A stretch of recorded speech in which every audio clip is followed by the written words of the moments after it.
Mhm. Mhm. Mhm.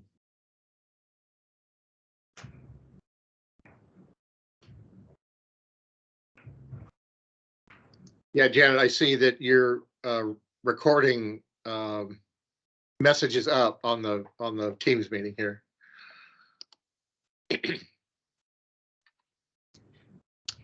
Okay. I also made a note of that in the chat.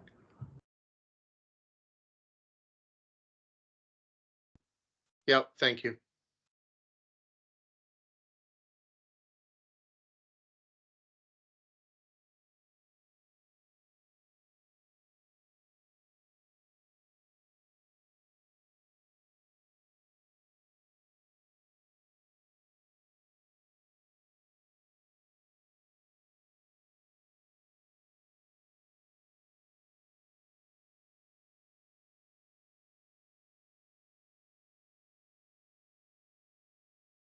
Can you give me a quick rundown of the first three items? Well, I know the first two items. What's the third item?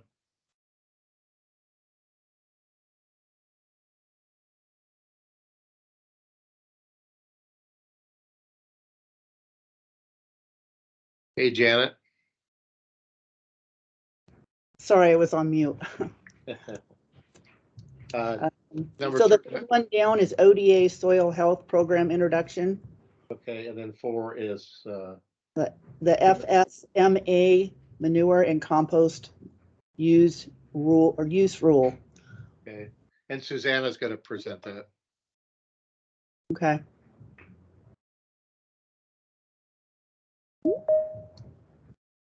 And then how about 5?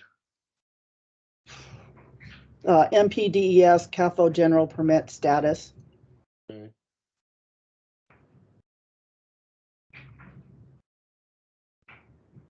And then budget. Okay, you got it.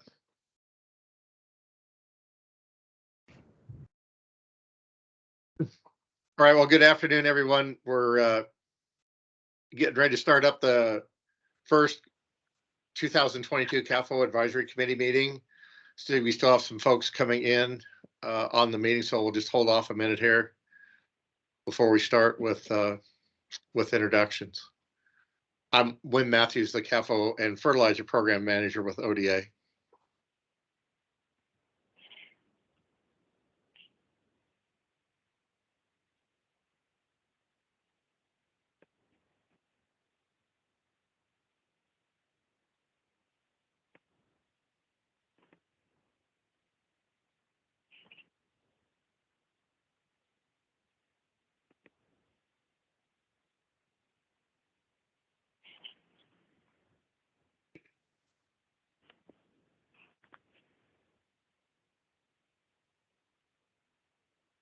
All right.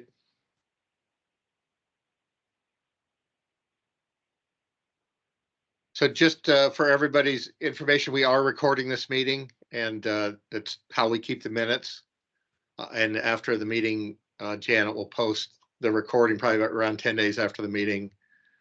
We'll attach time stamps to each of the items and then post those, the digital recording of the minutes. So I think we'll go ahead and get started. My name is Wim Matthews. I'm the CAFO and Fertilizer Programs Manager with the Oregon Department of Agriculture. April 14th, 2022, and we're at the CAFO Advisory Committee meeting. So thanks everyone for joining. Just a couple of informational notes. This particular meeting is virtual only.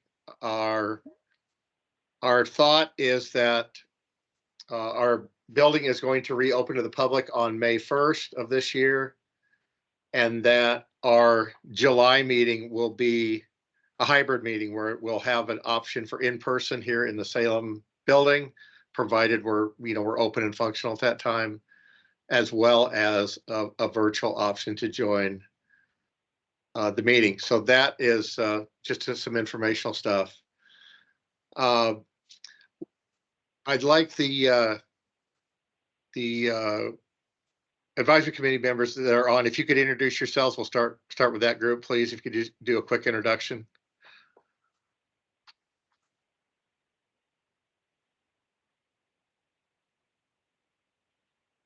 Hi, Tammy Kerr, Executive Director of the Oregon Dairy Farmers Association, committee member. Thank you, Wim. Oh, thank you, Tammy. Dan Luke, surviving dairy farmer in Tillamook.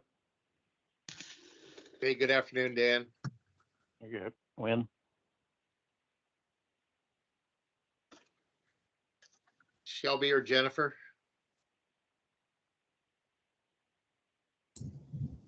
Hi, this is Jennifer Cruikshank with Oregon State University Extension. Hi, this is Shelby. I am the communications manager at the Oregon Dairy Farmers Association. Hi, I'm Austin Piccone. I'm with Wallen Root Farm, and here's a representative for the swine industry. Hey, good afternoon, Austin. Afternoon. Hopefully there's no snow drifts up your way anymore. You know, I'm in Portland today, so I'm not actually sure how the weather was out there today. All right, any other? Go ahead. My name is Claire Wagner with the Oregon Farm Bureau, and I'm on today for Marianne Cooper, who has a conflict today. Oh, thanks for joining, Claire. Appreciate it. Hey, Wim, this is Mike Bazmarowski. If you can send me a meeting link, I don't know if there is if people are on video. If not, I can just stay on the phone. Yeah, Mike, I'll have Janet will send you one. All right, sounds good. Thanks. Sure. I'm sorry, I didn't hear the name. Who am I sending it to? Mike Bazmarowski, our soil health specialist. Oh, okay.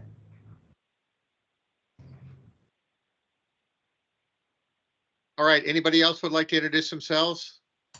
There's several joining by phone. Go ahead and introduce yourself if you like. Hi, it's Allie McIntyre from the Northwest Chicken Council. Hey, good afternoon, Allie. I'm Bill Brandon. I'm the state design engineer. Hi, this is Jim Kreider. I'm joining in just to listen in today with the Environmental Justice Council, and I'm just here to learn more about the issues you guys work on. Hello. Thanks for joining, Jim. Appreciate it.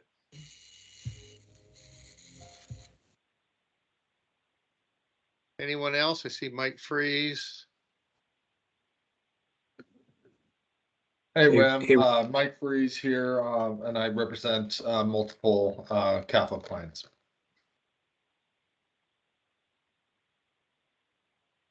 All right, Nick, you want to introduce yourself? Yeah, sorry, Wim. I've been on mute on accident for a while.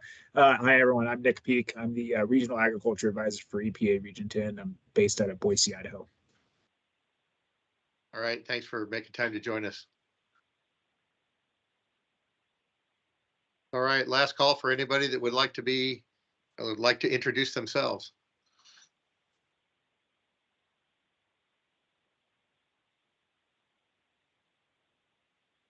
All right, not hearing any. Again, I appreciate everybody's time and involvement in this committee with us to inform us on CAFO activities that we undertake in the program statewide.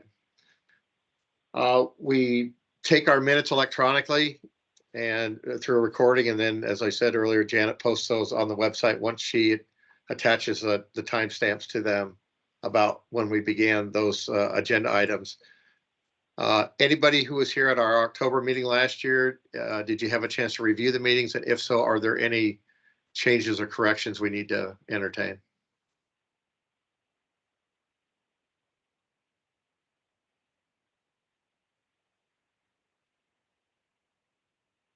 All right, not hearing any. We will leave the minutes as posted. I see Mike is now on with us in video. Mike, if you want to introduce yourself. Hi, everyone. I'm Mike Bazmarowski. I'm the new soil health specialist for the Oregon Department of Agriculture. Wim, am I taking the whole time to speak right now, or just you still going over the meeting minutes? No, yeah, we're still in minutes. Okay. All right. I think so. Our speaker for the item number 3 actually, item number 4 is on the road and it's not going to be available for us until 2 o'clock. So I just need to manage the time a little bit around that when she's able to talk. So Mike, I will change my mind. I guess with that, why don't we go ahead and have you do it? You do your talk. A little bit of background. We got a legislatively funded position to hire a statewide soil health specialist in the last legislative session, and it was in our budget originally. It didn't make it through with our budget, but we did get a partnership with NRCS to fund the program. So it's funded by NRCS this biennium through a cooperative agreement. And Mike Badsmarowski was the individual that we hired to do that work. And there's just a ton of really exciting stuff going on in that area right now. Even though Mike has been here only a few days, it seems like he's definitely accomplished a ton of stuff. So I'm going to turn it over to Mike and let him talk to you about what the program is and what we're up to in kind of our phase 1 pieces of it, and then what's coming in the future. Thanks, Wim. So as I just said about a minute ago, I'm Mike Badsmarowski. So the overall goal of this new position between the NRCS and ODA is kind of create the initial steps in outreach for soil health across the agricultural lands in Oregon. So the initial parts of my role is kind of just figuring out what's going on around the state. So rather than recreating the wheel, kind of leverage myself into existing programs, as well as then find niches that I can help fill in on kind of getting outreach out there along soil health practices. I've also had some initial early work and conversations with the Global Warming Commission here in Oregon. And part of that was also the Natural Working Lands Bill, SB 1534 in Oregon, that was not passed this year, but kind of providing my area of expertise. I'm originally from Rhode Island, where I got my bachelor's degree at University of Rhode Island, and then did my Ph.D. at Virginia Tech. I moved into Oregon in 2019, and I was actually still remotely working for Virginia Tech, working on a postdoc. So I just started in January of this year. Kind of, as I mentioned a little bit, kind of the initial work that I was doing was kind of providing comments and my input on carbon in relation to soil and agricultural lands. That was a lot of what my PhD focused on, is soil carbon. So I'm quite familiar with the literature and kind of the science behind it. Recently, over the last probably 6 or so weeks, I have heavily focused on the USDA Climate Smart Commodities grant opportunity. I'm leading the charge on that for the Oregon Department of Agriculture, as well as kind of leading a large group all around Oregon, where the goal would be to kind of create our own broad scale soil health program, where we would be sampling soils across the state and trying to get kind of like a state assessment of what our soils health is around the state. Transitioning into the future along this role, we will be doing a lot more in-person outreach events. I'm sure a lot of that will be coordinated with NRCS, OSU Extension, and as well as, I'm sure, conservation districts. Kind of, like I said earlier, leveraging current infrastructure that's already there, and just providing my area of expertise, which is soil organic matter and nitrogen, and then learning from also farmers on what they're doing around the state. So I have a lot to learn as well about current farming practices around the state and these different commodities. But that's kind of like the grand view of what we kind of hope this position starts with. I'm hoping if we were to get that potential funding from the USDA, that it would completely jumpstart the soil health program here in Oregon. It would create multiple jobs within this opportunity and also just provide science that we just don't have yet. It's hard to make decisions when we don't have good data to back up our reasons for taking different approaches on agricultural lands. So I guess with that, I'm happy to take any questions that anyone might have. Wim, and if I've missed anything, I can help clarify things. Yeah, thanks, Mike. I appreciate that that description. There is one thing I just expand on a little bit, and that is along the lines of, Oregon is really in a unique position, as many of the West Coast states are, in that, number one, we're not corn and soybean states, so a lot of the work has been done in corn and soybean states, and also we have crops that those states don't have. 200 plus different crops in Oregon for sure. And so looking at how carbon and soil health work in these other, I hesitate to call them minor cropping systems, but things that are not corn and soybeans, we have a very unique ability to do that here, thanks to the diversity of systems that are out there. And then also the other thing is, because this group is a CAFO centric group, what I call the magic of manure, talking about organic matter in soil as part of the soil health matrice, as well as things that it can do to help in climate, and potentially also help with high fertilizer prices hopefully those are in the short term, but definitely a lot going on there that are integrated into this position.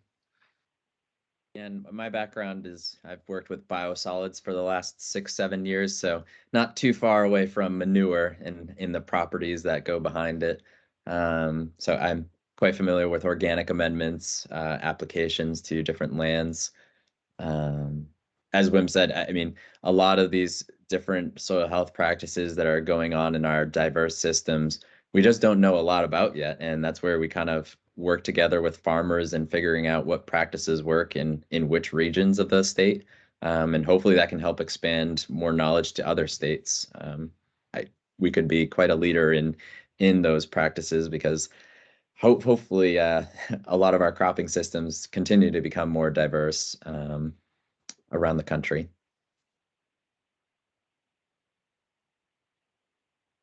Yeah, but you may want to talk a little bit about, interaction. Washington also has a program, Washington State, and so they're working. I know Mike has talked with that group. Want to tell folks kind of what they're up to and what our interactions could be? Yeah, so Washington, I would say, is about 2 to 3 years ahead of us in that they funded a soil health initiative back in 2019, I believe, where they have like an annual budget of, I think, just over $2 million a year, where they're doing a state of the soils assessment as well. So they're going around farms across the state trying to see kind of what their basic soil baselines are across the state. And ideally, we would kind of mimic that structure and kind of integrate said data sets so we can kind of create a Pacific Northwest hub. There's definitely a lot of opportunity to collaborate with Washington, seeing that our systems are quite similar in climate and diversity. But the Soil Health Initiative in Washington is a great start. There's definitely a lot more that's needed. And like I said, with the USDA grant opportunity, I'm hoping that we would jumpstart a similar program here in this state. Definitely one of the best management practices in the soil health category is having integrated crop and livestock systems, on the farms at the farm scale. And so, that's good to hear that that's an important activity, and, adding organic matter, increasing soil health, tilth, water holding capacity, all the benefits that come from that activity, I think, helps show benefits that CAFOs provide, not only within their own footprint, but out beyond their footprint, as they can provide additional organic matter to other growers. So we think it's a really important program to have and to integrate into CAFO. So one of my plans is to work with Mike to get Mike out on some of our facilities to see the diversity of what our facilities are out in the field, and then also kind of the records they keep and the soil metrics they're already looking at on the environmental side and the agronomic side, and then see how these other metrics on the soil health side can complement that.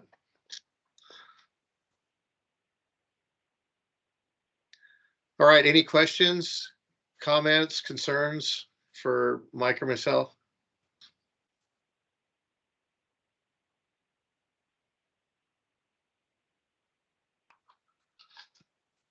All right, looks like you did a fantastic job. Thank you, everyone. Questions again? Anybody that was on mute that was trying to ask a question?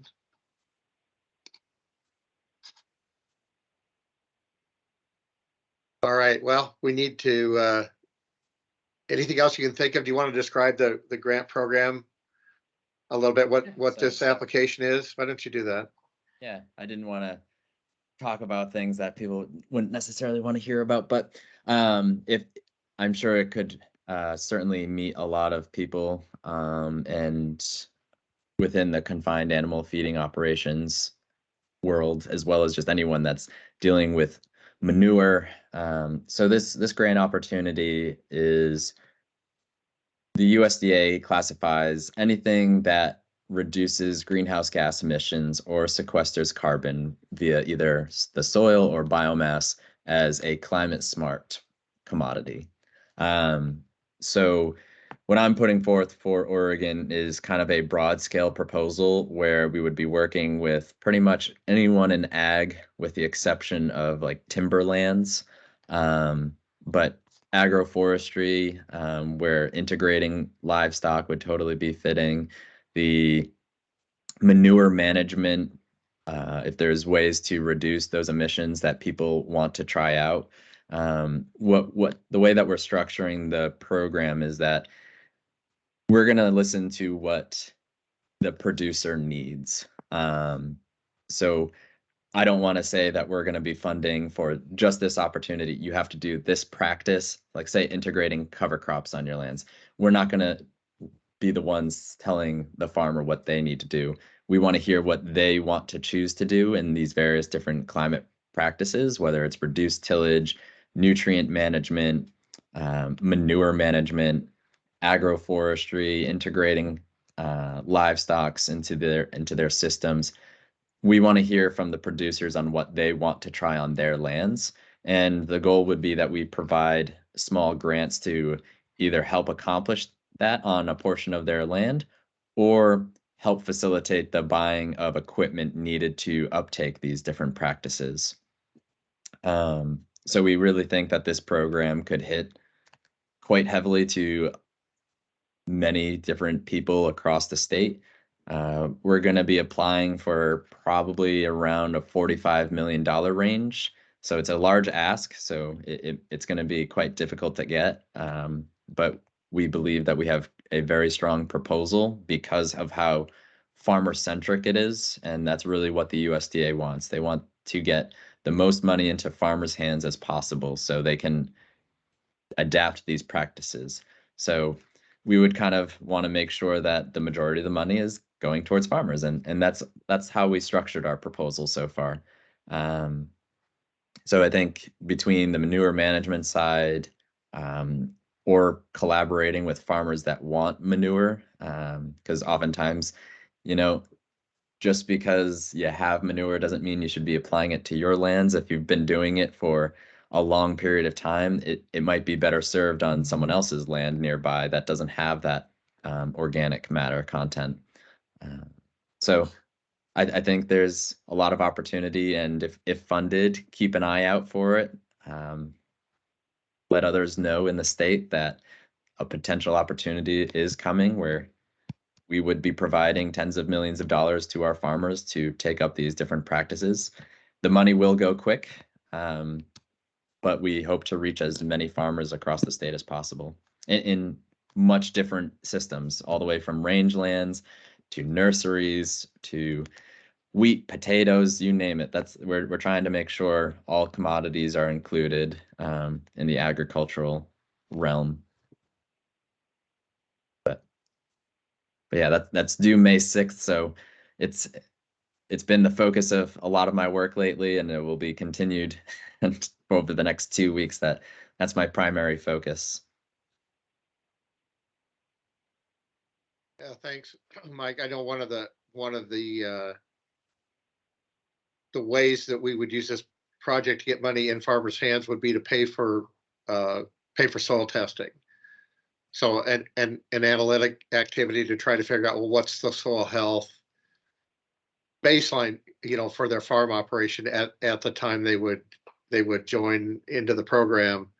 And then, as Mike said, there's a whole suite of things that they could choose from to implement. And as they implemented those, what happens with the needle on those soil health metrics? Do they change, and how do they change? And again, we've got so many crops that there's just not any data on at all. And so I think there's a really unique opportunity here to develop, potentially groundbreaking data for some of these small crops. Hey, this is Dan. I got a question. Is this any different than EQIP? I mean, I signed up for EQIP program with the government a year and a half ago, and they don't have any money, and it's a big joke. So the lands, I don't know that.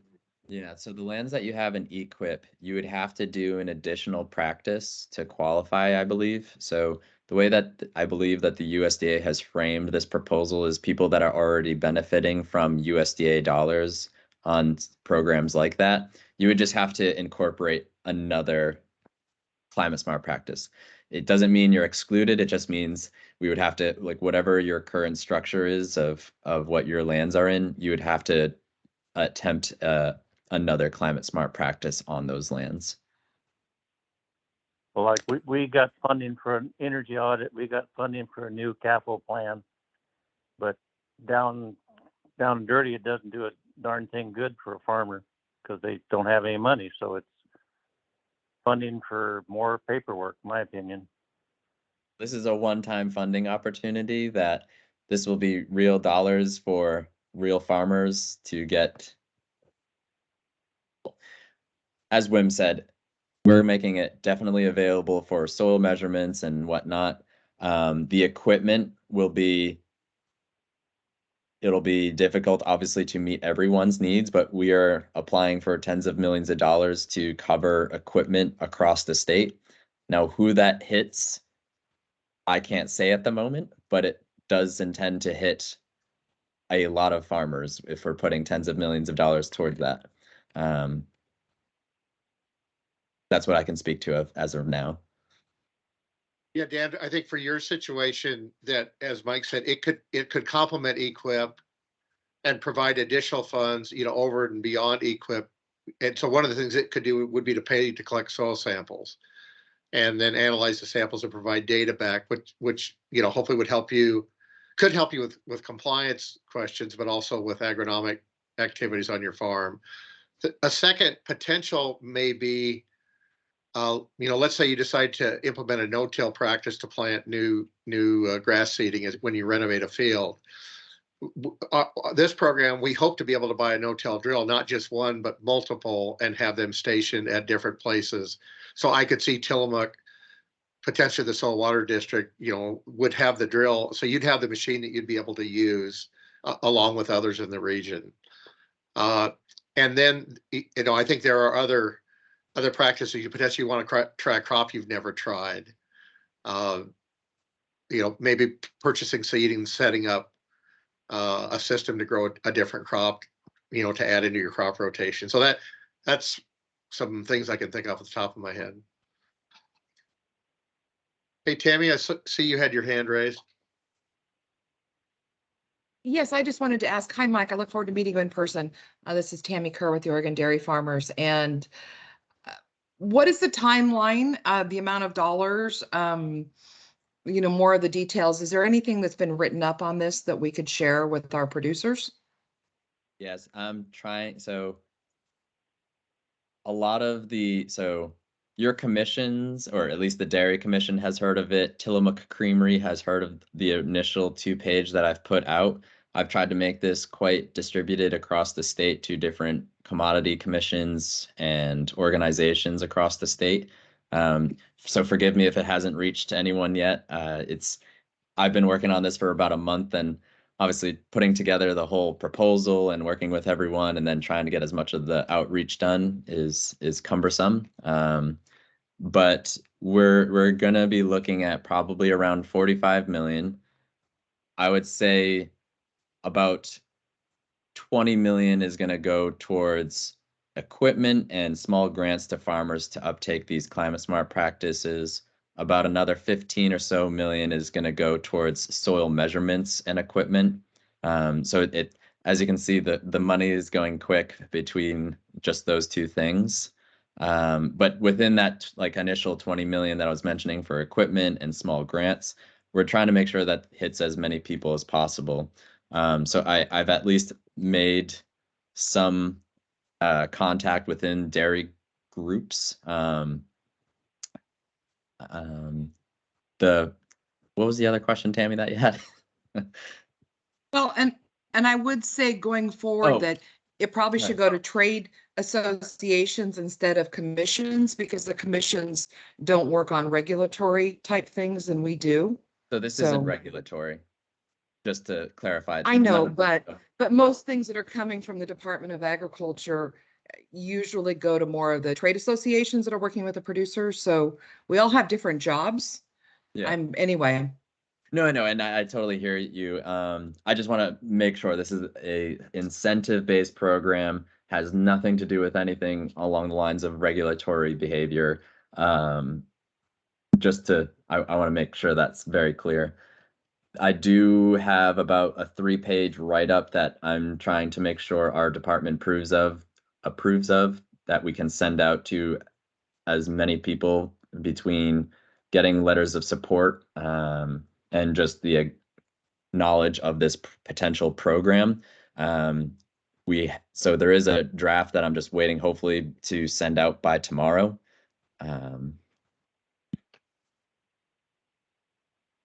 One other. Thank you.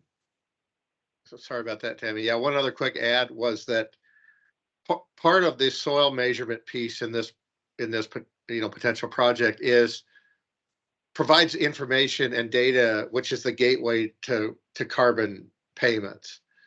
And so all the programs that exist right now, have a background soil level, and then you implement activities, and then as you sequester additional carbon, then you're going to get paid for that work. So kind of the first thing for any of those existing programs is that background level. And so if they get free soil tests and they get that data, if they go on then to enter into a private carbon program, I think we can say that, well, our program gave them that initial data to get started and be able to participate in those markets.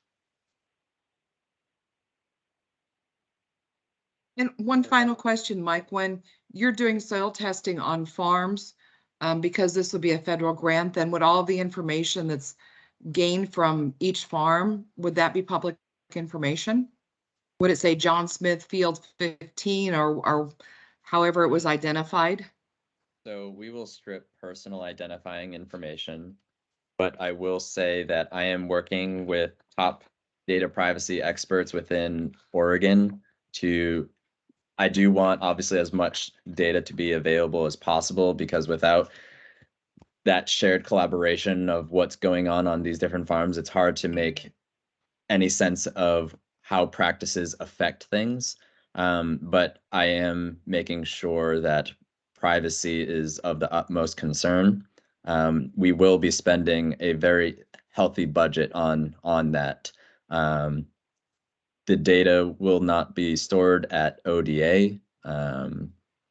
Those are things that I can speak to as of now, though. But I want you to know that that is a top priority. I had a discussion yesterday with a Portland State University professor who's kind of an expert in data privacy, as well as I have another professor at Oregon State University that I've been discussing this, making sure that there's kind of like three branches to this proposal that are absolutely critical. The soil and greenhouse gas measurements, the database management and privacy, and then also there's a whole marketing component that I forgot to mention. I have University of Oregon and Portland State University leading a business and marketing portion where we would kind of understand from the ground up what are the perceptions and values of producers, retailers, and consumers along with climate smart commodities. What's the market for them? And then hopefully from that information, we can kind of make partners with different retailers that the commodities that are using these climate smart practices, team them up with retailers that need to meet their sustainability goals, whether it's like a McDonald's that needs to source climate smart potatoes, whether it's candy companies that need to source climate smart hazelnuts. It can completely range from many different commodities. And kind of a potential end goal would be a trialing of a climate smart label within Oregon. Those are kind of like that's a whole nother branch of the proposal. But so sorry on the tangent on data, but I just wanted to add in a little bit more. And also, Jim, I did see your message. Wim, I think everyone on here, we should probably have an email of, I'm assuming. Yeah, and Janet can take care of sending stuff out. Absolutely. It's more or less, I'll email this whole list of everyone here, our 3-pager that we have hopefully tomorrow, and everyone can share that with others. We will be looking for, I'll include it in the email, but we will be looking for letters of support from organizations and or farmers that think that they would want to participate in such a program, because the way to get this money is to show that we are united with as many people as possible in this state. There's going to be a lot of competitive grants. They only expect to fund about 20 to 30 projects, despite it being a $1 billion pool. So we're kind of right in that, we're asking for a lot, but in the 20 to 30 project range, that could be one of us. All right. Well, thanks, Mike. I hate to cut this discussion short because it's definitely interesting and I appreciate everybody's involvement. I did see Susanna join us. And so Susanna, if you want to introduce yourself, and then you can have the floor to talk about what's going on in the Food Safety Modernization Act. All right, you're muted. Yeah, thank you very much. I got that. All right. Hi, everybody. I'm Susanna Pearlstein. I'm our Produce Safety Program Manager, and I work in our certification program, as well as I co-manage our smoke management program. And Wim, you've probably known me the longest here at ODA. So I'm going to go ahead and share my screen, if you don't mind, or I'm going to try. Okay.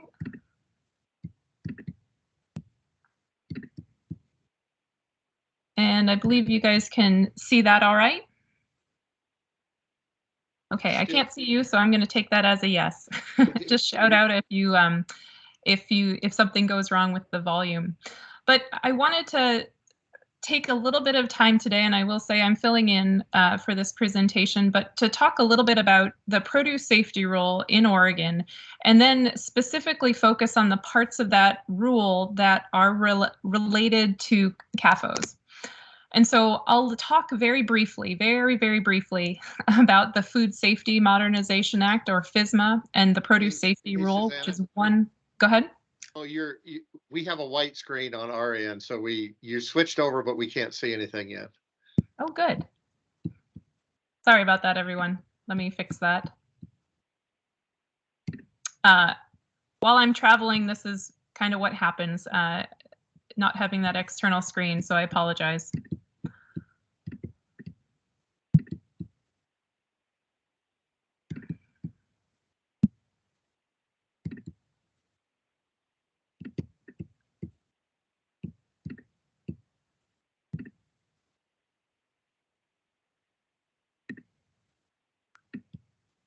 right, let me see if you can see this okay. Wim, how's that? Not yet. It's you, but it's not you. Okay, Kind let of me gray, switch it. gray with a circle in the middle. Okay. Oops. Janet, does she have the ability to share her screen? Could you look on your control end? Here, I do. This should work. How's that, Wim? Completely I can white. see it. I can see it. Okay. Thank you, everybody. My apologies for that. So the Produce Safety Rule is one part of the Food Safety Modernization Act, which is this federal jurisdiction specifically for the Produce Safety Rule on farms. And then we'll focus in on probably the most relevant part of that rule, which is biological soil amendments of animal origin. And it's the most relevant part for CAFO operations, in part because you may be suppliers of this material, and you may be then getting requests from farmers for certain documentation that you may never heard of. And then I'll close out with just talking a little bit about our program here at Oregon Department of Ag, because we're non-regulatory and we're fairly unique in the nation with that program. So that's how we will close the day. So the Food Safety Modernization Act, or FSMA, it is made up of several different rules, and they're covering preventive measures across the entire food chain. So anywhere from foreign supplier verification programs to what our Food Safety Division has some funding for from FDA, which is preventive controls for human food. An example of that would be, it could also be produce that's consumed raw, but it might have been sliced. Like an apple, once it's been sliced, has been taken out of a raw agricultural commodity and moved into a processed commodity. And then we also have preventive controls for animal food, which is what our Animal Health Division partially focuses on. And then this third one here is the technical name for the Produce Safety Rule. And so the standards for growing, harvesting, packing, and holding of produce for human consumption. And what that means is those are activities that are subject to the Produce Safety Rule. So not every farm that's covered is an actual, what we may think of as a classic farm, in terms of it has ground and it has animals, it has crops that produce produce that people consume raw. These could be pack houses. These could also be harvest crews. So crews that just go around, don't have their own land, and do harvesting activities. So there are a lot of activities that could be subject to this federal regulation. But more specifically, the Produce Safety Rule on a nationwide basis establishes science-based minimum standards for food safety for all of those types of covered activities. And so those science-based minimum standards, there are lots of farms that are out there that are already participating in third-party food safety audits. So something like a USDA Good Agricultural Practices program or a Global GAP program, which may have some ties into the Smart Climate Initiative that you guys were talking about earlier. But there are a lot of farms out there that are not. And so whether farms are or are not, depending on certain factors, and I'll talk about that on the next slide, they may be subject to these requirements. And if these farms are subject to coverage under the Produce Safety Rule, there's no opting out. And so those things that the farm would be subject to would be certain training, record-keeping requirements related to things like worker health and hygiene, wildlife, or if they have domesticated animals on their operations. Agricultural water is certainly a big one. And then the one that we will focus on today is biological soil amendments of animal origin.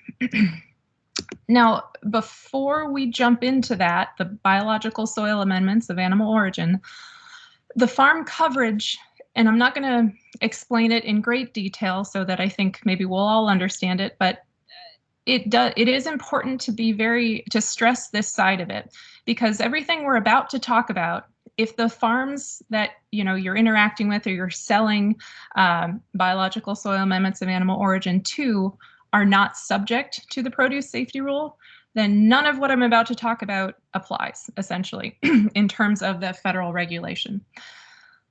But when we talk about coverage, and a large part of what we do at the program here for produce safety is we do technical assistance and trying to assist people in understanding if they are covered with the rule or not. So we kind of focus on these three main things in terms of what is being grown. So for example, things like strawberries are covered by the produce safety rule, but sweet corn is not.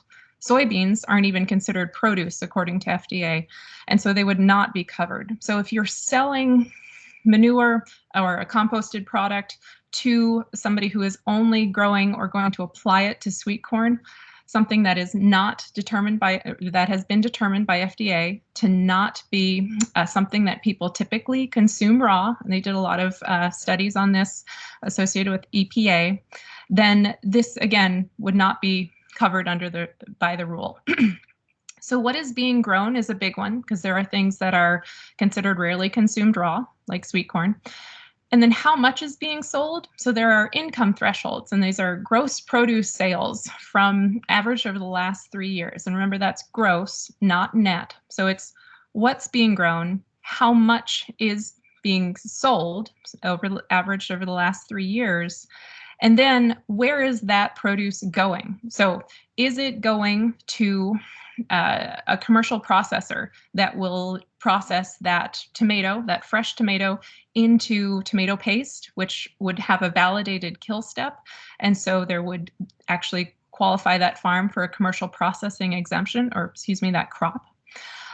Or is it going to a wholesaler, or is it going to directly to the consumer of that food through something like a farmer's market or a retail food establishment or a restaurant, for example? And so if that's the case, then the farm may be covered. They may also be subject to another exemption, the qualified exemption. So that's a really, really fast breakdown of potential coverage under the produce safety rule. But if farms are not subject to this, again, what I'm about to talk about does not apply. So just please keep that in mind. But subpart F of the produce safety rule is focused on biological soil amendments of animal origin. And so these can be things absolutely like manure. It can also be carcasses. Table waste is up here, and that's in part because that has saliva in it from humans, and that now becomes a soil amendment of animal origin because of our saliva. And it can include things like blood meal. It can include things like fat. There's a lot of things here that could be considered a biological soil amendment of animal origin, which, by the way, I'm going to call that a BSAO from now on, BSAAO, BSAO, so I don't have to waste your time saying the whole thing. So that's the focus of the produce safety rule. It's not focusing so much on the chemical and synthetic soil amendments. There are a lot out there, but the things that are associated with animals do potentially have reservoirs of pathogens. So for instance, like chickens can harbor Campylobacter, cows can have E. coli 0157H7. So that's why we're focused on soil amendments of animal origin. And so the produce safety rule takes a look at those, and it says, hey, there's a risk here. And hey, there's an even bigger risk here because we're applying it to food that people will eat raw. And it's setting microbial standards for what those soil amendments should be at if they are treated. And we'll talk about treatment. So treatment or finishing a treated product versus a finished product versus an untreated product or of a BSAO is something that does play quite a big role in the BSAO world of the produce safety rule. And as of right now, temperature is the most recognized method for treatment, but there are chemical and biological factors that can be validated methods. And when we're talking about something that's scientifically validated, what we're trying to get at is that there is a sufficient pathogen reduction so that BSAO would be considered treated. And so when we're talking about what that reduction would be, below here, these are the pathogens that they're looking for: Listeria monocytogenes, E. coli 0157H7, Salmonella, and fecal coliforms.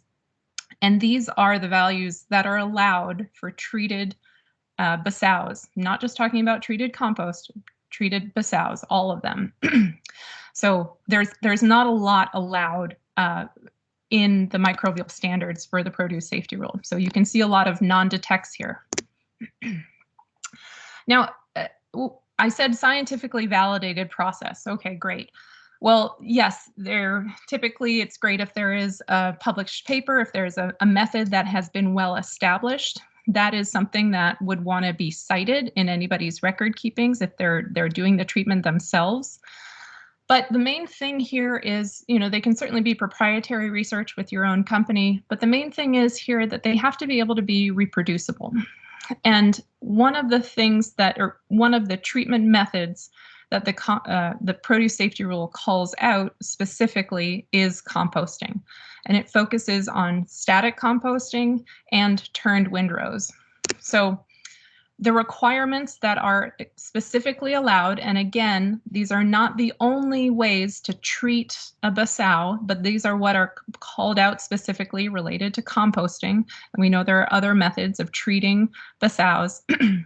But if someone is composting and you're using manure, for example, and you're doing a static compost, that pile needs to be maintained at 131 degrees Fahrenheit for 3 consecutive days. And that's a very important point there. They have to be consecutive. And then followed by an adequate curing period. So once that metabolic activity has died down, there's a curing phase. Now, that's one method. Maybe you have more ground and maybe you have equipment to do the turning of compost. And if so, you still have to reach that 131 degrees Fahrenheit, but you have to get it up to that temperature for 15 days. But those 15 days do not have to be consecutive. So that's a big deal. And the other thing with the turning method is it's not just time and temperature, it's also you have to have at least 5 turnings of that product. And so if you're doing these, and I'll talk about this in a moment, if you are composting for your own use on a farm or to sell that product to someone else and call it treated so that they can help meet their FSMA produce safety rule inspection or just the regulations, then you would be needing to keep track of the temperature that those piles are staying at, the time that they're staying at, as well as the turnings if that's relevant for your operation. But composting, again, it is just one method of treatment. Now, okay, let's say I'm a farmer and I want to throw that on my basow, whether it is treated or not treated, onto my crop. And this is a crop that's going to be destined for the fresh market and is subject to coverage under the produce safety rule. When can I put that basow out on the field? And this is a pretty big deal, especially if you do have a CAFO and you do have a steady supply of manure. You want to get it out when you can. Treated basows can be applied with a 0-day window. So that's the 0 application to harvest day window. So there's minimal risk associated with a treated basow. But if you have an untreated basow, you can still use it, but it cannot, and I repeat, it cannot come into contact with that harvestable portion of the crop. And so the produce safety rule, it does suggest if you are going to be utilizing raw manure, and if you're wondering about application windows, and right now, just FYI, the produce safety rule specifically, FDA, does not have specific application windows for different crops or different types of basows. That is something that is ongoing research, and we are still several years out before those being established. And so those time intervals, suggestions for these types of soil types, these types of climates, these types of manures on certain crops, that's coming out sometime. So right now we don't have them. But in the meantime, what folks can do and what's suggested is to fall back on the National Organic Program standard. Those application rates, it's frequently called the 90 to 120 application interval timing. So if you have something that is growing off of the ground, that harvestable portion like an apple is growing off of the ground, you can apply that raw manure within 90 days before harvest. Now, if you had something that is growing on the ground, you would apply that within 120 days of harvest. So you're increasing that time because there's higher risk. All right, so for What about if growers want to be getting these basows? So they can absolutely treat them on site. So if you have your own source of manure or basow, then again, they have to utilize a scientifically validated process. And once it's treated, that basow has to be maintained in a certain integrity so that it doesn't get recontaminated with something, a non-treated basow, and an in-process one that's still, for example, composting, that's an in-process one and would be considered untreated. So even if you finish, let's say, your compost pile and you've done your time, you've done your temperature, it stayed up there for that amount of time, and you turned it 5 times, and it's sitting out in a pile and it's great, it's finished, it's treated, it's ready to go out, and you have a flock of birds come around and poop on it, that has not been handled and conveyed and stored in a manner that basically prevented that recontamination. And so unfortunately, according to the produce safety rule, that would not be considered treated anymore.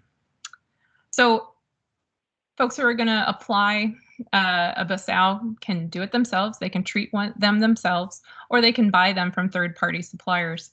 And that's where I think it's very important to stress some of the confusion and some of the new information out there related to if folks are getting asked to supply information about, is your treatment of a basow scientifically validated?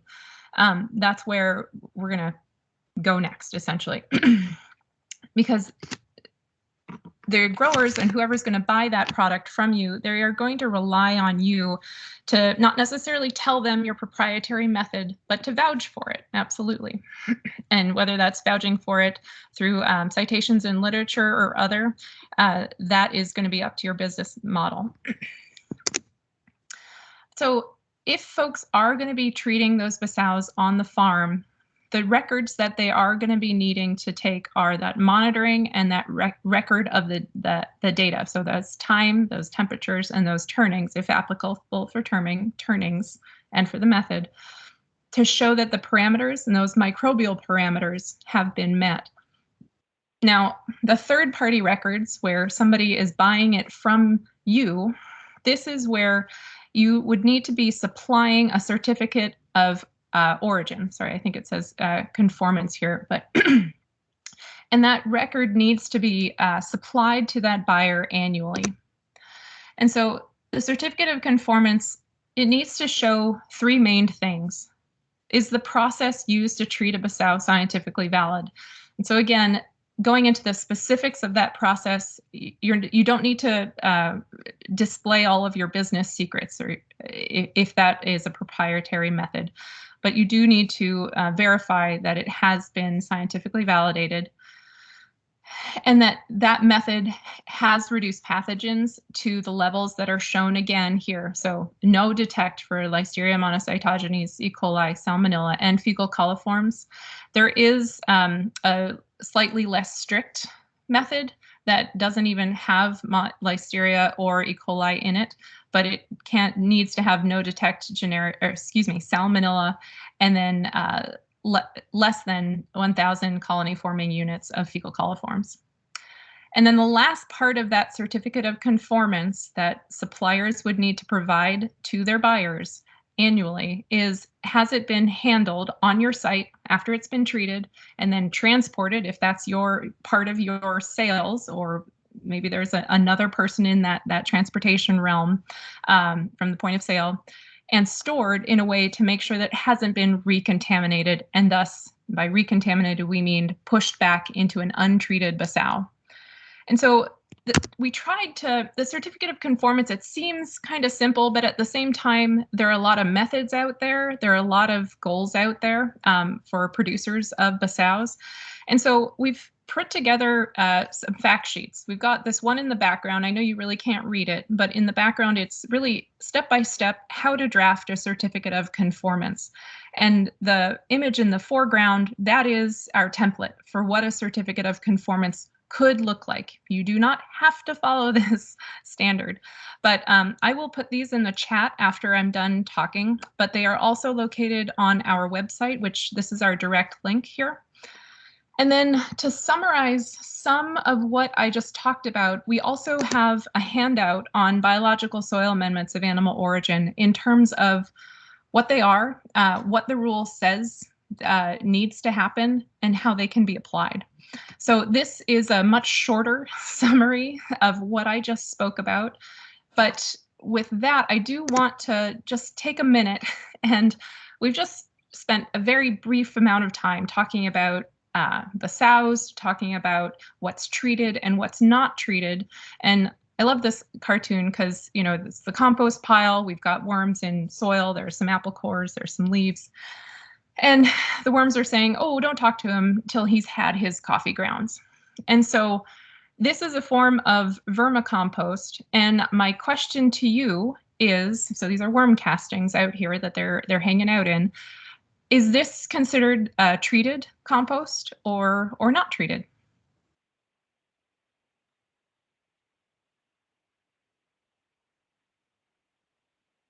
I can't see the chat, so I'm not sure if anybody's answering it. Look real quick, hang on here.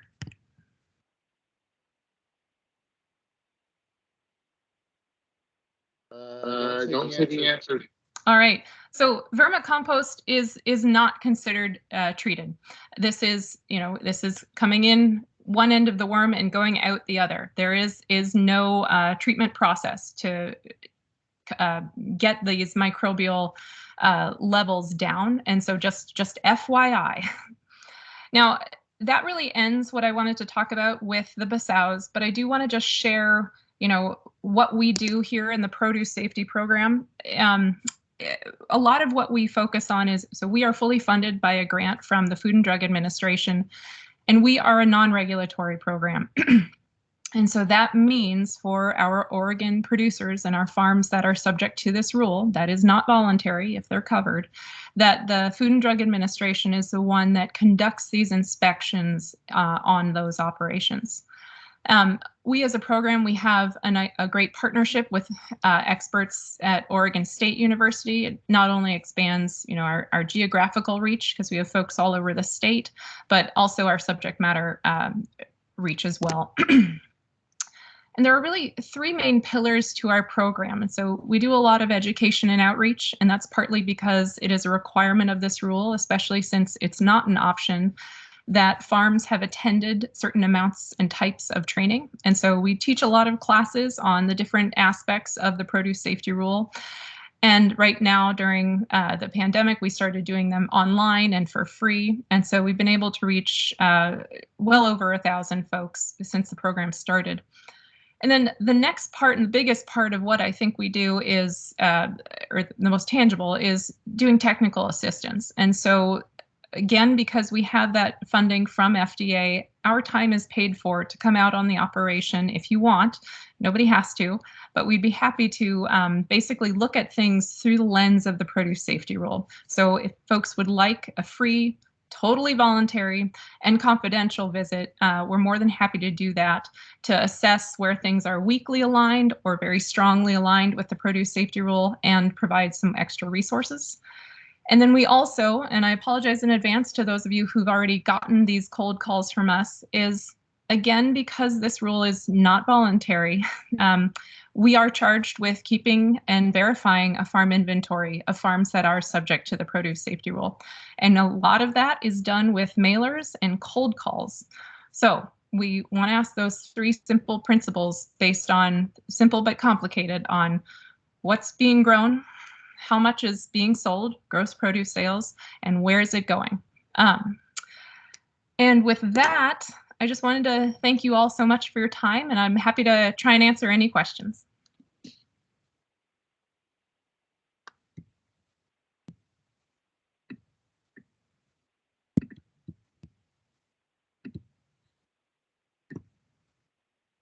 On there. There we go. Questions for Susanna?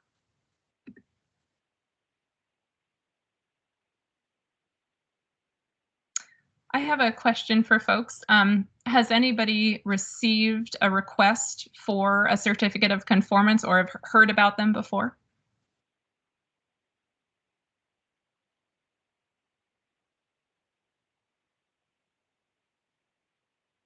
Okay. Susanna, one of the large manure processors in Canby processes chicken litter, both from broiler facilities and egg facilities. And so they sell all over the, all over the Western region, bulk and bag product. I was going to reach out to them to ask to see if they had ever had that question before. I haven't done that yet, but I will ask that question of them. I would say that we hear it more on the grower end. Hey, I reached out to my supplier and they said, what? So that's where we're happy to also just essentially try to explain what is going on. And that's also partly why we developed the certificate of conformance fact sheet, as well as that template, to try and explain it a little bit more relevant to some of the operations that we knew were here in Oregon.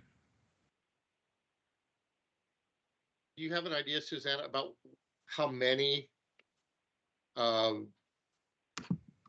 food producers, in Oregon comply with that rule right now? Any rough idea on that? So in terms of complying, I'm not assessing complying. In terms of potentially subject to it, we have about 1,500, give or take. And so that's, it's not a small amount. Okay. Well, thank you everybody so much for your time. Thank you, Susanna. Really appreciate it. You explained it quite well. Thanks.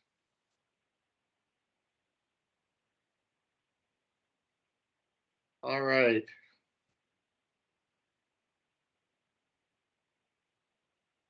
All right. So Isaac, are you on? Do you want to? Actually, no, I'm sorry. It's me. I'm in the wrong order here. So the next item we were going to talk about was the NPDES CAFO general permit. So we issue two types of general permits, and then multiple facilities can register to those permits. One of them is the Federal Clean Water Act compliant permit, NPDES, and the other type is the state permit for groundwater, which is the WPCF permit. So the NPDES general permit, its expiration time period is once every 5 years. WPCF is once every 10 years. And so in February of last year, the NPDES permit expired. ODA and DEQ are jointly responsible for preparing a new permit and taking it to public notice, taking it through that process, and then getting it back out on the ground. Facilities that, existing facilities that were registered to the permit once it's expired, as long as they provide a renewal statement to us, can remain on the expired permit and operate according to its conditions during the time that the agencies are preparing a new permit. And so that's described as administratively extended into their permit registration. And so our current position with NPDES is we drafted a permit, we took it to public notice, had hearings, received public comments, and ODA and DEQ are in the process of responding to the comments and preparing a decision on, do we issue the permit as we noticed it? Do we make changes to it? Or do we not issue it at all and kind of go back to the drawing board?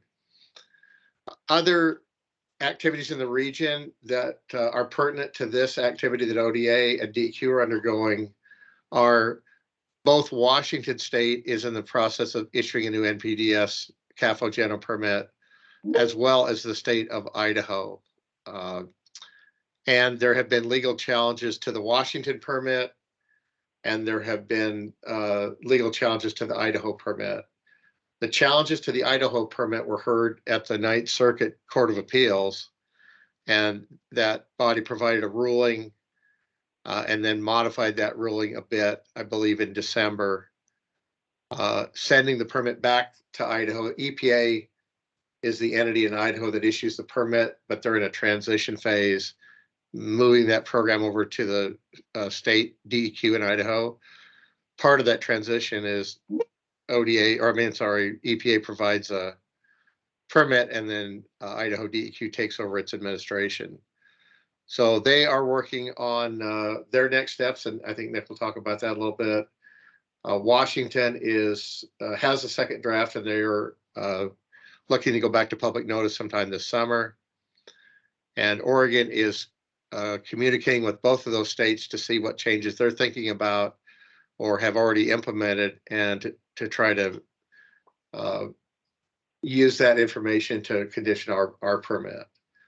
So at this point, I don't have a timeline about when we would have a decision on how we're going to move forward with our permit, but I just wanted to let you know that we are in process.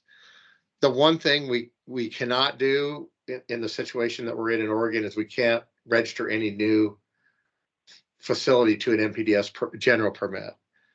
They can register to an NPDES individual permit. They can register to a WPCF general permit or a WPCF individual permit. So there are still avenues for facilities to come onto a permit. They just can't choose that one permit selection until the agencies get it renewed. And then another thing about process that I would say is that once the agencies make a decision on the permit and put it out on the street, then we would undertake public noticing of renewing the 300 and some odd facilities that are registered to our general permit currently, and then bringing on any new facilities that had applied and were waiting for coverage under that new permit. And so that's what the is laying out in front of us to accomplish on that. Any questions on NPDES?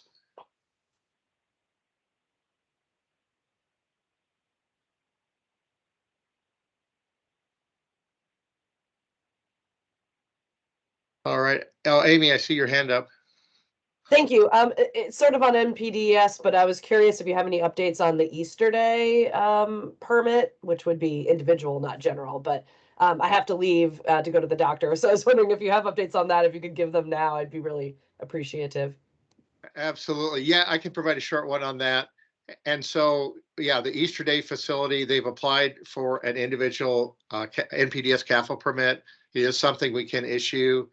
And the agencies are, in the process of drafting a permit for that activity. We are still waiting for information from Easter days as part of that process. That facility currently is covered by an NPDES individual permit that allows 0 animals. So they maintain the existing facility that's there and monitor the groundwater monitoring wells and soil and crops. They have to do all the permit monitoring activities, but they're not allowed to have any animals there, and they're not allowed to make any, create any manure or process wastewater or make those applications. They can apply stormwater that accumulates in the system, but that's the limit of what they're doing now. So, yep, still in process of writing that. Once it's written and they've accepted it, there's an applicant review period. That permit would go to public notice, and we'd have a public hearing, we'd collect comments, and then the agencies would go back to making decisions on issuing the permit along the same lines as the general NPDES permit.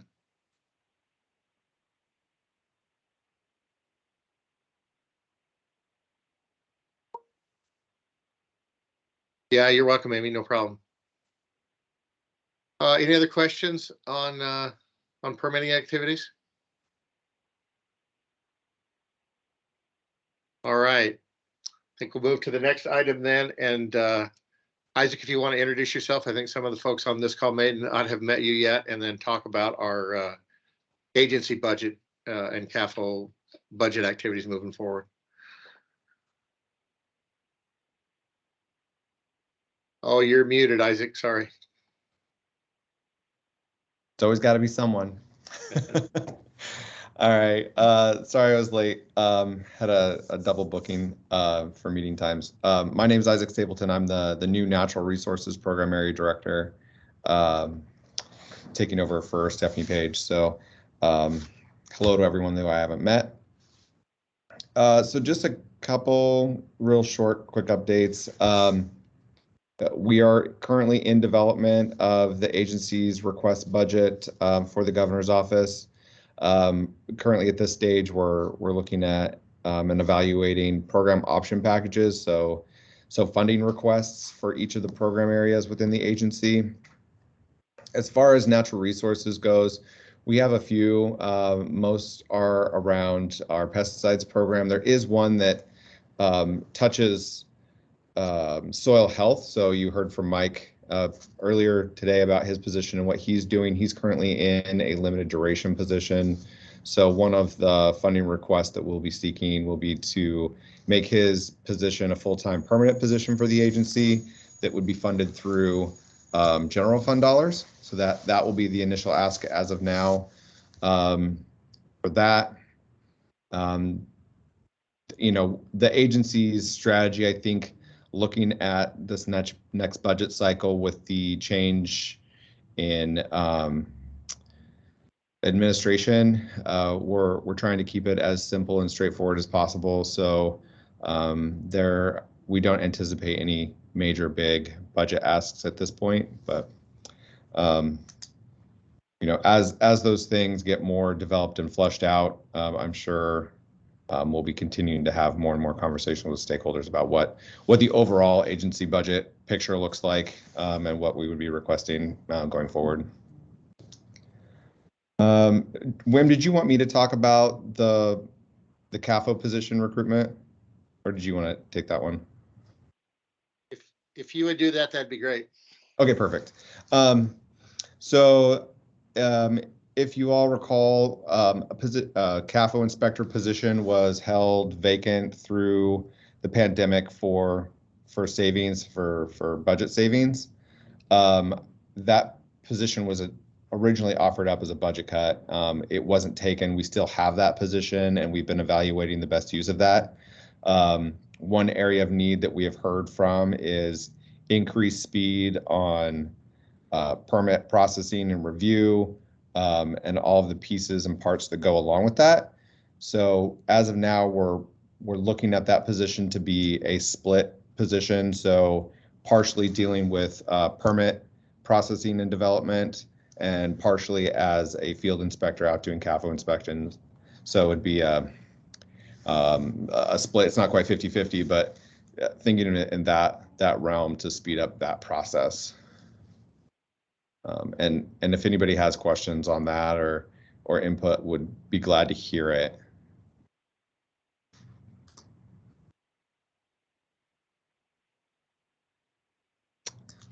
So if you have questions about any of that, please pop in. The other thing I wanted to mention to this group, also not directly related, but ODA is in the process of updating our MOA with DEQ around our ag water quality program.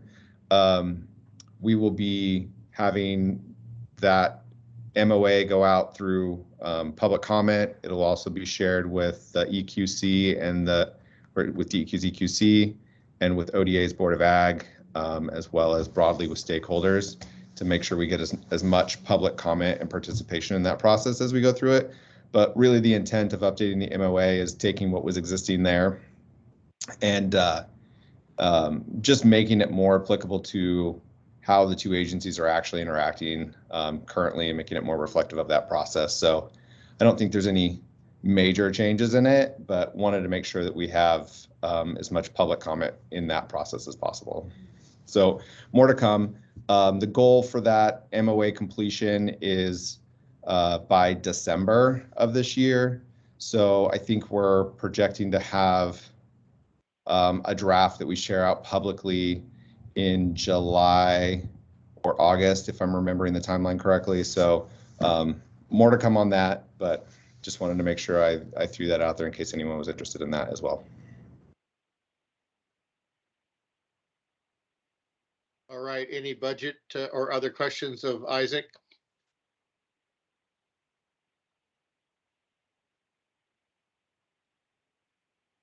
All right, you nailed it, I guess. One of the other things I thought we might talk about a little bit, we're doing really well on time, is the Lower Umatilla groundwater management area. So there is a lot of activity going on there from multiple agencies in response to a petition filed with EPA's drinking water program. And part of that petition asks for EPA to institute a moratorium on new CAFO facilities in that specific region, just in the lower Umatilla groundwater management area. And so can talk about some of the things. Isaac can chime in. He's been involved in this, but there's a lot of agencies with a lot of projects going on to number one, respond to EPA, so EPA can prepare a response, as well as working with local governments and operations, ag operations of the region on projects. So we have a couple fertilizer grant requests for proposals currently open right now. One is for funding work only in the lower Umatilla basins, $250,000 to research fertilizer use, and that manure and compost is a fertilizer and soil amendment, so it would cover research on those materials. If you know somebody that has a question that they want to try to get answered and can submit a proposal to us, our fertilizer research committee would take a look at that and potentially fund it. We also have a $70,000 RFP that is available to use statewide. I know that's not a huge amount of money, but can help with research projects statewide. Currently, there are two of those working. One is a hazelnut, developing new fertilizer guides for these more modern hazelnut cultivars, and in the current cultivation system, which is higher density plantings. That's going on at the Aurora OSU station. And we also have a project at the Hermiston station, OSU station, on drip irrigations of onions, looking at fertilizer nitrogen needs in drip irrigated onions in the basin over there. So that's part of it. I know there are multiple other things going on in the lab. Isaac, if you wanted to add on to some of those. Yeah, so the other piece to that $250,000 for the fertilizer grants is a $250,000 contract with OSU to hire a postdoc individual to do a broader look at the Guama and consolidate some of the data that exists and look at the actual makeup of the aquifer to determine the higher areas of interest or concern. Do they need to be broken up into smaller pieces? How do we manage that? And where do resources need to be put? So that's a contract that was just signed, I think, last month. I don't know if OSU has actually brought on that postdoc yet, but they're in the process, and so that'll be work that'll be occurring over this next year. It's supposed to be done by the end of the biennium, so this next June, end of next June. I know OHA is looking at drinking water wells and how they can get more data on what is actually occurring in those drinking water wells, private drinking water wells, where high nitrates exist and where they don't. So they're putting together quite a bit of effort, and that was part of their response back to EPA on that petition as far as the OHA work plan. Yeah, I think there's going to be a big focus on the Lub Guama specifically moving forward, and how to tackle the high nitrates in drinking water specifically.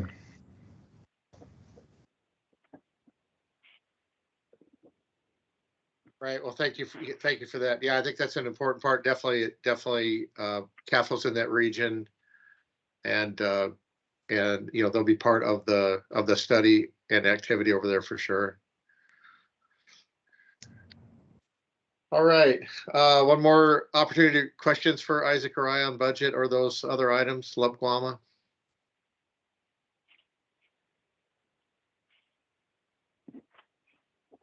All right. So our next item is industry updates, and I'll call the ones that I have on the list, but anybody else with industry representing industry is welcome to chime in there.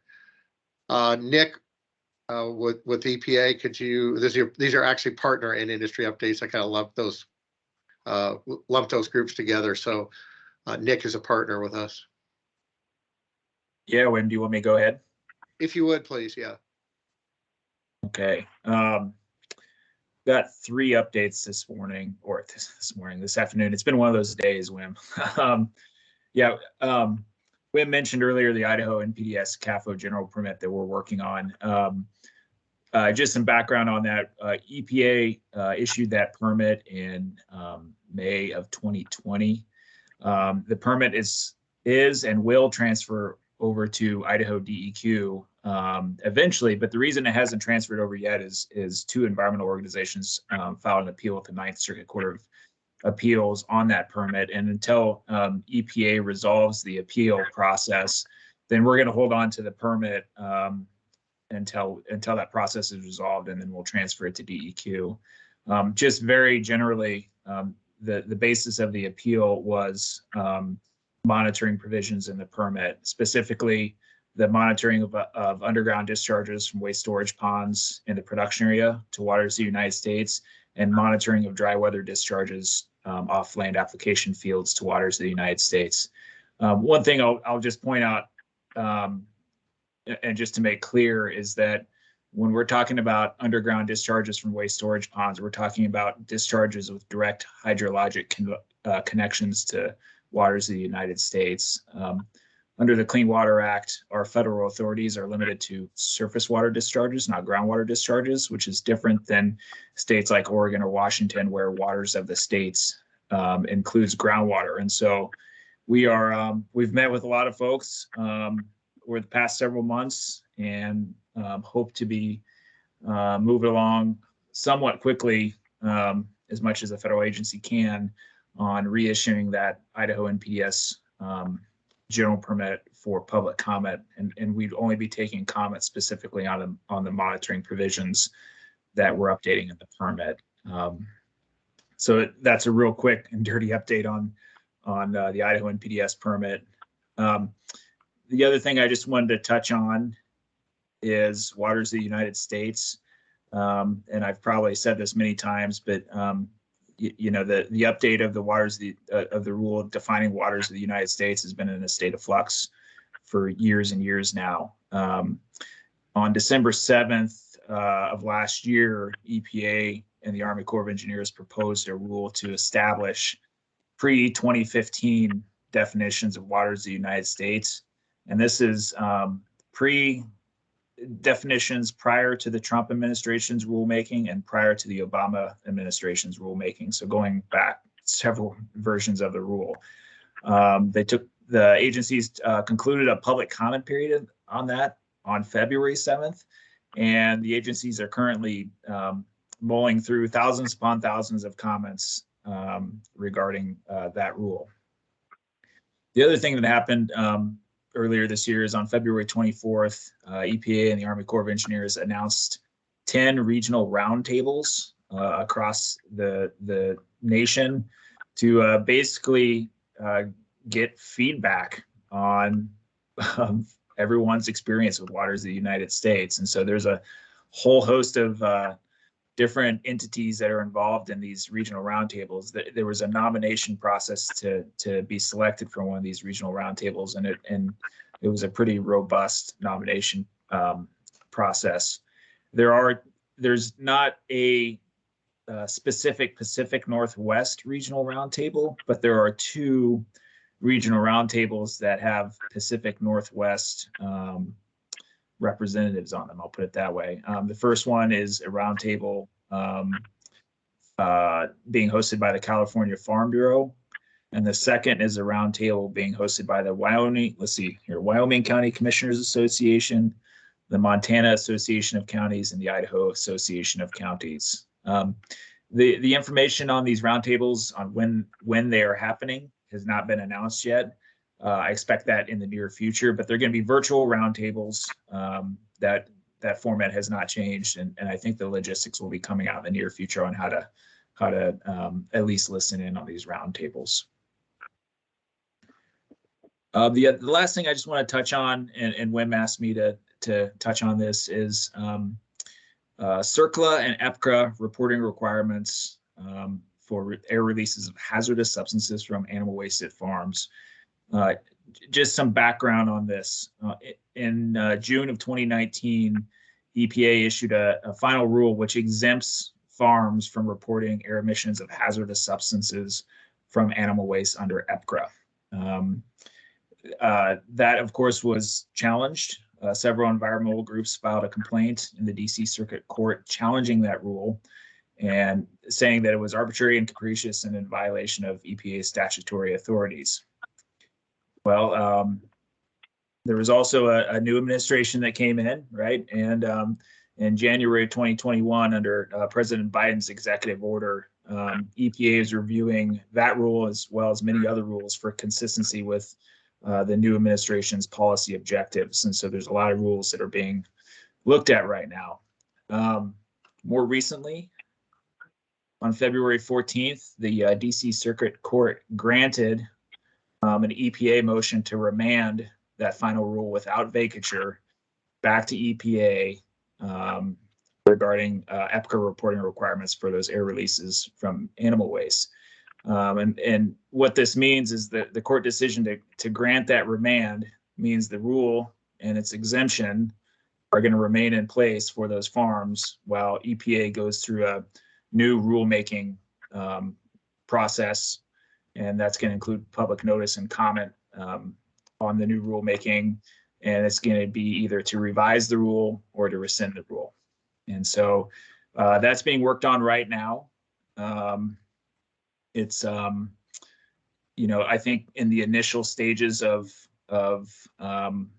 rulemaking and consideration, so there's not a lot that I can say about it, but that's just one thing to kind of keep our eye on as we move forward, because I know that this has been kind of a hot button issue over the years, especially out here in the Pacific Northwest. And Wim, I'll just go ahead and stop there. Those were my three kind of major updates. I know you asked me to do another one on a local fertilizer initiative, and I was not able to get the good enough information on that. So maybe next time I'll be able to say something more about that. All right, absolutely. Thanks, Nick. Does anybody have questions for Nick?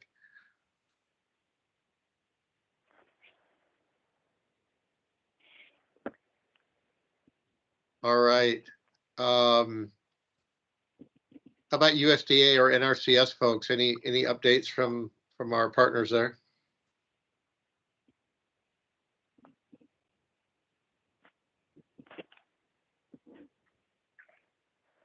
All right. How about Austin? Anything from the swine industry updates you want to present? No, not particularly.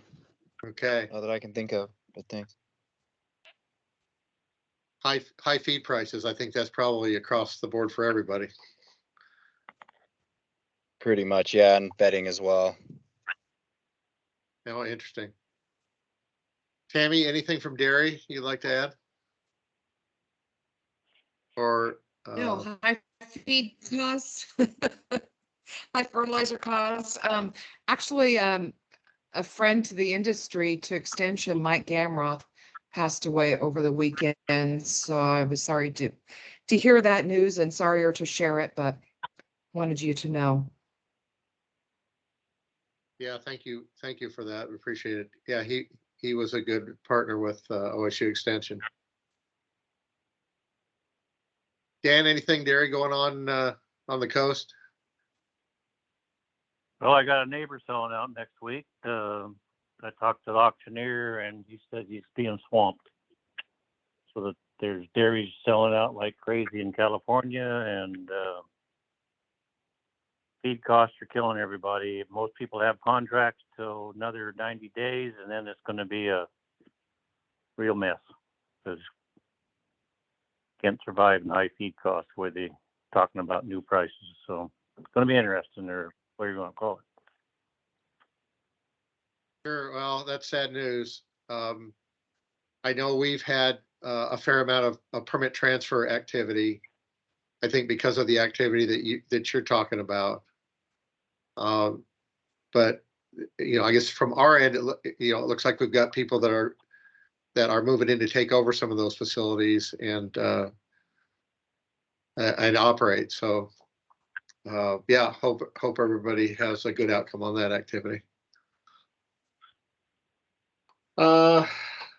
Poultry, anybody from the poultry group have any updates about that industry? Allie's on. Nothing really to update, just hoping that we can continue to provide lean protein for the Northwest. It looks like a lot of activists would like to shut us down, so we're hoping that things will change soon. Yeah, thanks, Sally. Also, thank you for hosting your annual meeting last week. I was invited to speak up there, and that the poultry group brought in Frank Mitloder from UC Davis. And if you haven't heard Frank speak, a lot of his material is on the CLEAR Center, so CLEAR. If you Google that, it will take you to the UC Davis Center on Climate and Livestock. And there's just a wealth of good information there. So appreciate you hosting that, Allie. Thank you. Yes, and definitely a shout out. He's an incredible speaker. So if you haven't heard him speak and need someone for your conference or upcoming meeting, reach out to him. He's dynamic and fascinating to listen to. Thank you, Wim, for joining us. Oh, you're very welcome. Beef, any updates from the beef industry, folks?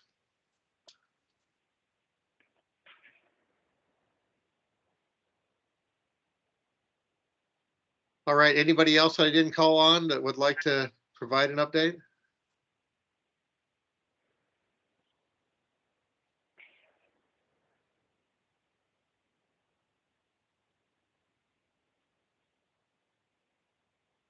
I know Dan Luthold talked about the USDA NRCS EQIP program, and it's Environmental Quality Incentive Program is what it stands for, and what it provides.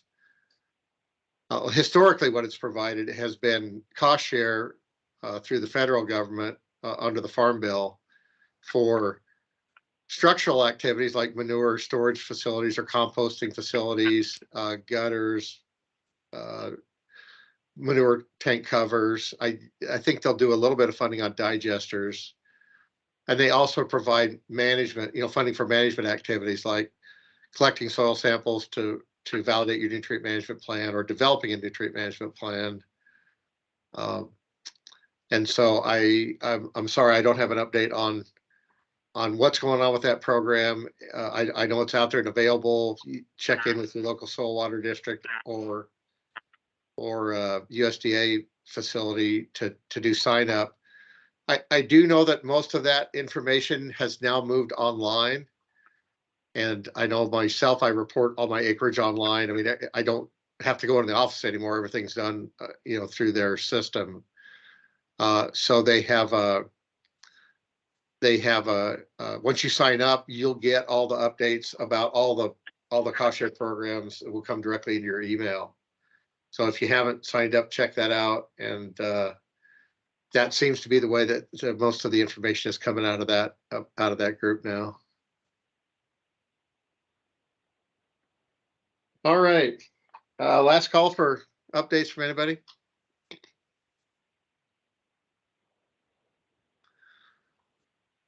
All right. Well, we're a little bit early on public comment, but I'm going to go ahead and start it. I want to make sure that we are still online at 3:20 if folks were planning for that to start at 3:20, but I'll go ahead and open it up now for public comment. If anybody'd like to make a comment, if you could give us your name, and then the floor is yours. Sure, I'm here. I don't know if you can hear me. Yes, I can. Okay. Hi there. Hi, everybody. My name is Lucy Goen, and I had hoped that I might be able to join your meeting today as a public seat member. But ODA determined that my small-scale farming practices to have pastured hens that fly themselves into their coop at night for roosting and shelter was in violation of representing the public, as apparently this signifies that I operate a confined animal feeding operation. So I think it's a shame. I'll just make use of a public comment section here. I think it's a shame because I'm a farmer and I really hold dear everything that stands behind my right to farm. So I'm not a diehard environmentalist, and I'm a very moderate voice. I think I could have been a useful addition to the committee. I am speaking today because of my reservations about large poultry factories that are under development locally to me. I feel our current legislation, our agricultural legislation, is not protective enough of rural residents and folks who are already farming. So I'll mention a couple of things that I feel are relevant to CAFOs and to the threats that such large-scale developments constitute to smaller farmers like me. One is the stock watering from groundwater, that exemption that's there to water animals. And I think it's just a fantastic exemption for small and medium scale farming. I think there should be a distinction when we're talking about stock watering, hundreds of thousands of poultry. I think that's really to the detriment of farmers who are already there, who need that water and who've been using that water historically for irrigation, and suddenly their aquifer is going to be depleted. So because of the exemption, that need will not necessarily be examined in the processing, and I feel it needs to be taken into account. Okay, so that's one area that I have my reservations about, and I really think that there's some very simple tweaks to that in the long run, and there could be some very, very high thresholds that we could envisage that would not harm anyone who's already doing farming business in Oregon. And then I feel that there needs to be something of a safe distancing from schools and public buildings when siting these very large-scale factories. There is no stipulation currently, and I think that's lacking because at such a large scale, there will be emissions that can be detrimental to health in the vicinity of these sites. So I think that needs to be taken into account either as some kind of safe distance in the siting, or another possibility would be, I think it'd be only fair that these agribusinesses that are able to take advantage of natural resources and to create economies of scale for themselves, I think it'd be only fair to ask them to invest in a little bit of technology so that the emissions are safer for their traditional farming neighbors. So thank you for listening to me today. I appreciate that. All right, thank you so much, Lucy, for providing comments for us. And going forward, you're welcome to attend anytime and provide comments. And we do appreciate and value your ideas. So thank you so much for that.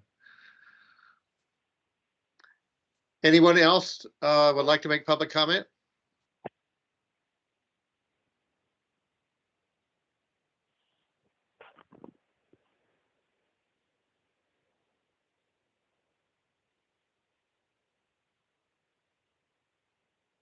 All right, so my plan is to, I want to make sure that we stay around, that at least Janet and I will stay around until 3:20 in case somebody else comes on.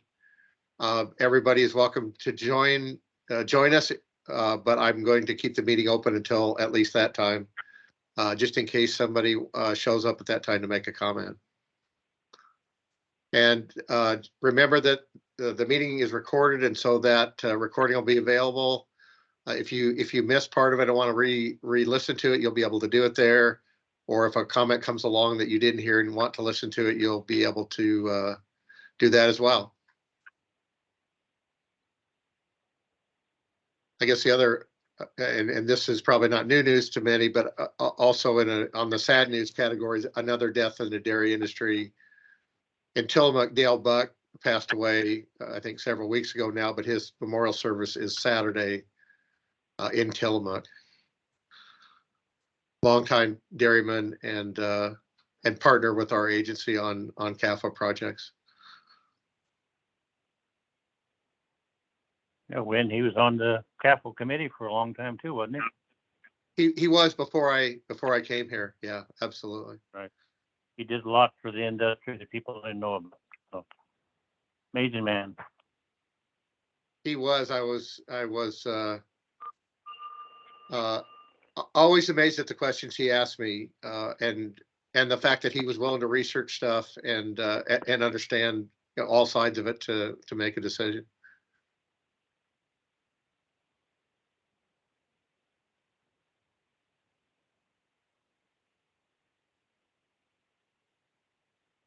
Anybody think of anything else they forgot to tell us about that's coming up?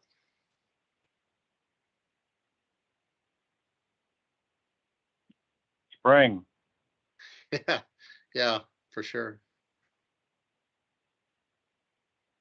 I guess this is probably, again, not news to everybody as well, but you know, in addition to high feed prices, there's also, there are actually record high fertilizer prices.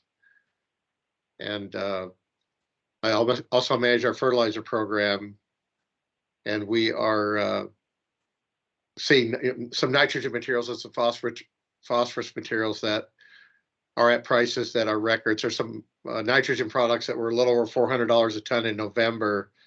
They are now $1,500 a ton in April. And several of the retail partners we work with cannot get urea, pelleted urea, nitrogen right now.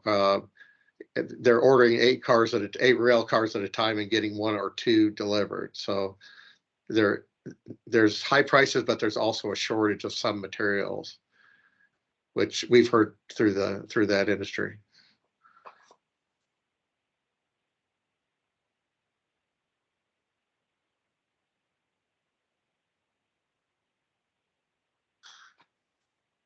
All right. Well, like I said, I'm just going to hang out here for a few more minutes, and again, asking if there's any members of the public that want to make comments.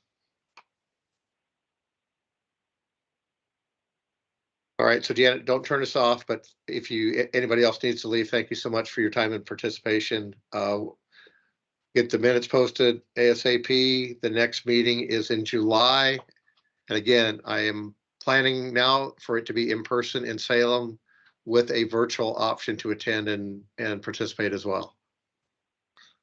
So thanks for your time, everyone. Thank you, Wim. Take care. Thanks, Wim. Thanks, Wim, and everybody for your time today. Hey, thanks, Austin. Appreciate your time.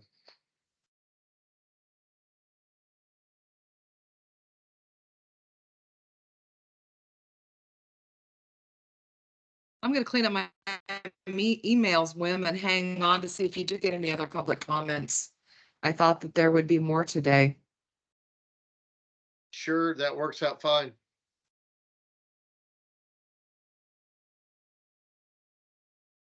Yeah, I had some folks ask me specifically about the time, and so I want to honor that.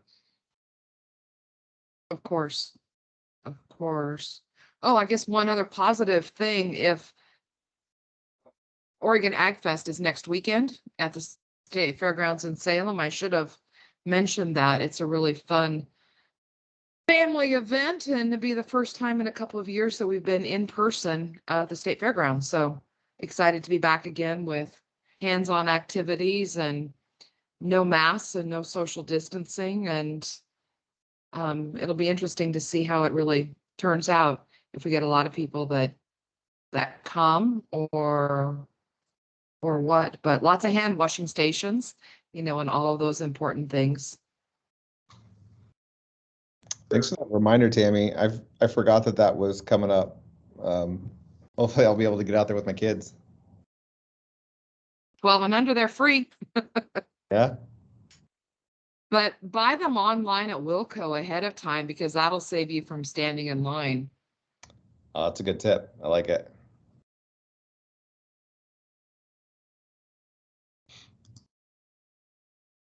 So there'll be livestock at the expo this year, Tammy?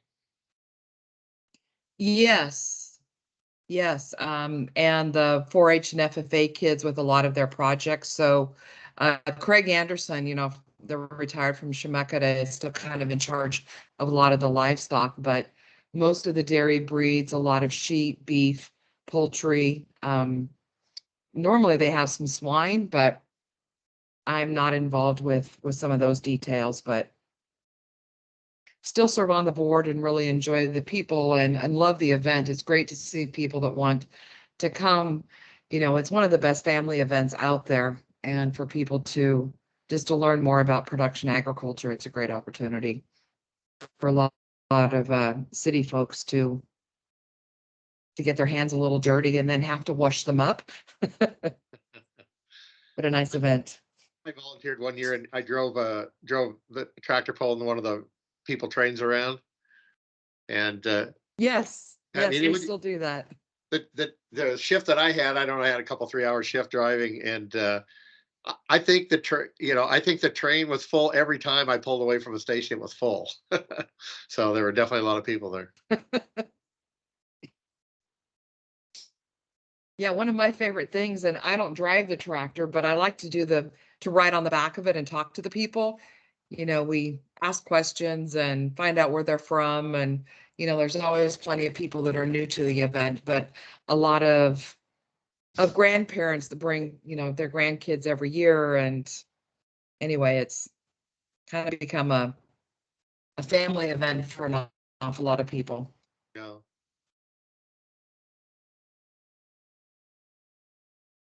Yeah, I got to keep the urban rural connection going. Definitely, definitely. Yeah, I'm pretty sure I still have a lilac planted in my backyard that the kids potted up from one of the hands-on events from one of the nurseries. Great little Tinkerbell lilac. Nice. Wim, are you going to Dale service on Saturday? I plan to, yes. Are you able to go over? Yeah, I'm planning to as well. Super, super nice man. Oh, he was. I know one thing I always appreciated that he said every time I drive by my old place after he sold his place, he was sad the way it looked, because I'm sure he kept it meticulous. He did. Yes, he did. He was a great spokesperson and advocate for conservation and improving practices, and you know, using science, needing more science to inform our practices. And yeah, just an incredible guy. Yep. I guess the other thing I should have mentioned, I completely forgot about this, talking about, changes in activities, is Troy's retired now, isn't he? Was his last day the end of March, or is it the end of 31? Okay, so Troy is, Yeah, the end of March. okay. And so he's a private citizen in Central Oregon now. Yes, he is. All right, so it's after 3:20. So let me ask again if there's anybody on, this is a CAFO Advisory Committee meeting with ODA. Anybody on the line or video that wants to make public comment? It's at 3:21 on the 14th.